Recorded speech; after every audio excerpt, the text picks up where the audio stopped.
His hair was a little darker and his sideburns were a little longer in those early days, but his style has stayed the same over the years. He knows his audience, draws people out, and gets them involved. People and the millionaires, and what about us poor middle-class people? What can you do for us? What is it that bothers you most? Well, it just seems like too much income tax, and there's just never enough to go around. There are enough celebrities to go around on his show. It has its share of movie stars and media stars. It's the hottest talk show on television, seen in more than 6 million homes every day.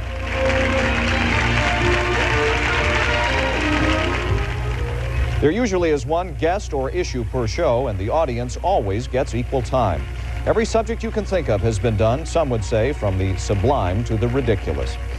We're going to turn the tables tonight and put the talk show host in the position of guest. He is in our newsroom now in Walter's corner. Walter? Don't take it away from us. Well, it certainly is not going to be easy. In fact, this is maybe the longest week of my career, and that is not an exaggeration. This is no picnic for me. We leave 8 people here. We've been at this now for 10 years. I don't have to tell you about the special relationships that develop in any creative community, such as our office is, and this is tough. Isn't there a danger of trying what you do here in New York? A good part of the success of your show depends on the audience involvement, and you've got some real heart of the country people who respond to those issues in ways New Yorkers may not. Right. You know? Well, when we moved to Chicago, people said, you know, it was Dayton that made you, that's the reason you're not like all those 8x10 glossies. Well, you're going to the big town, see you around, you probably start using makeup, maybe even hairspray. And we did worry about that. We were worried about a lot of things coming here to Chicago, about whether or not people would like us. Now, and clearly we have benefited so much from being in Chicago, and as you say, the Midwest. Now we're going to New York, and those questions surface again. I think they're important. They're certainly legitimate questions. Yes, you can be co-opted.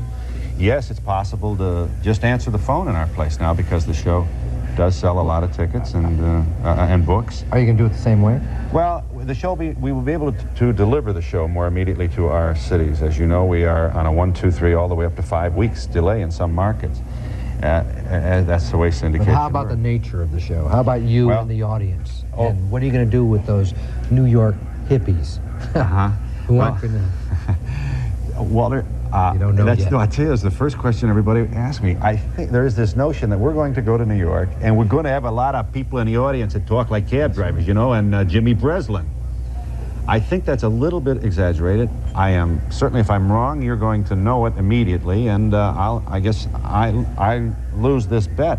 I think New York, I think we'll have as many states represented in our audience in New York City as we're represented here in Chicago. There are other people big in television and in related businesses who have gone on to New York and haven't been able to make it.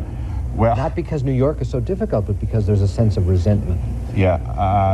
Why? What do you mean resentment? Now, people think that you're thinking of yourself as a big enough shot to make it in New York. So, we'll tell you. That's true. Well, I'll tell you, this is hardly this is not a teddy bear town. That's true. And then also, I hope I don't jinx myself, but we are making it in New York. We've been in New York for a long time. But this point has to be made. I think maybe one of the reasons we're hot in New York, it'd be better if you said that, Walter, is that we come from New York. We come from Chicago. Yeah, that's true. So it's very possible that living there will, I don't know, maybe we'll have to tap dance a little faster. We'll see. What are you going to do when you grow up? I think... what do you want to do next? What's the job in television? I'd like to get some suspenders and do commentary and hit hard at... there's a lot of corruption out there. Most people don't know you were a news anchor, right? I was. I grew up in the newsroom in this business. It was nothing like this magnificent operation here, from which we have, I'll tell you, you will never be able to pay your shop back for. We have stolen material from you for use on our program. We've stolen your people. We've stolen your commentary. We always called you first. No kidding. This has been being this close to your shop has enriched our Mutual Admiration Society. All right, I'm off. We've stolen Boy George and we've stolen Jimmy Carter. It's been a wonderfully mutually beneficial. Which was the better of the two interviews? In which interview did you feel most comfortable? Boy George or Jimmy Carter? Oh, I was really surprised by Boy George. I bet you they'll only remember Boy George. That's our problem. For sure. That's our problem. Don, Okay, we're going to miss that guy. We sure are. Good luck to you, Phil.